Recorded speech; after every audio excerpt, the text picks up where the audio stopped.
Mr. Kapoor. Welcome to All About Architecture for a session on cities and dialogues. So, India, a population of 1.3 billion people and just a handful of cities. And many of these cities are now struggling. If we want our country to develop, we will need new urban spaces on one hand, and on the other, we will need to keep improving the ones that we already have. So the focus is on having better cities, and a city is nothing without its citizens.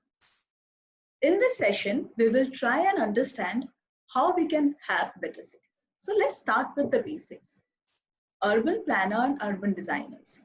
Are they the same? What are their roles in shaping our cities?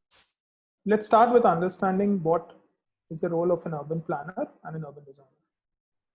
So urban planner is the one who plans for various resources of an urban area. Essentially, a planner would assess an existing or potential urban area, establish the potential or projected requirement of resources for a horizon year based on various developmental scenarios, and then plan for all of them by allocating land parcels and development norms for it. That's the general practice. An urban designer is the one who is responsible to design the urban environment.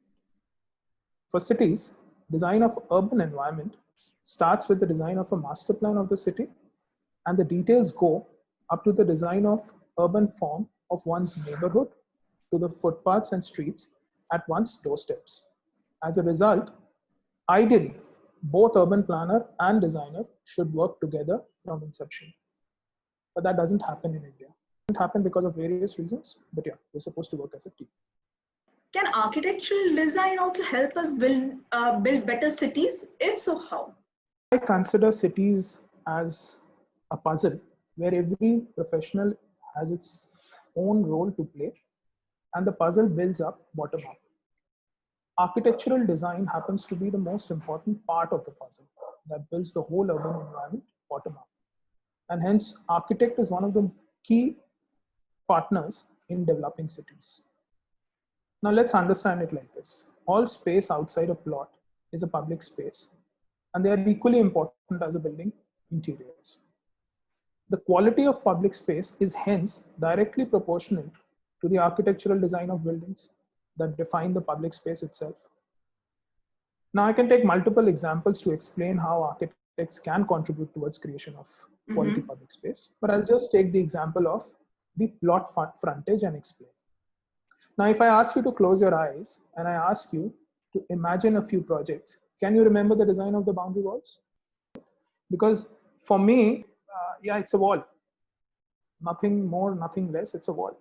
But imagine if that wall is replaced by an active frontage, a frontage where you can build memories. Imagine the city center of Kolkata, Charles Korea. Imagine the edge of that.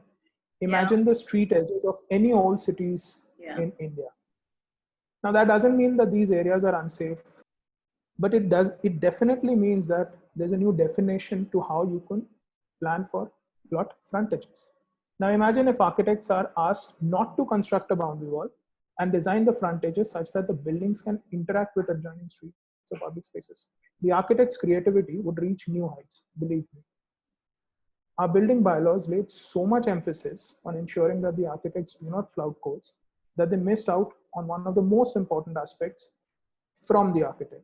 That is, how do the codes ensure that architects' creativity comes out through architecture and contributes towards the creation of urban environment. So this is just one example, and we can keep taking more examples.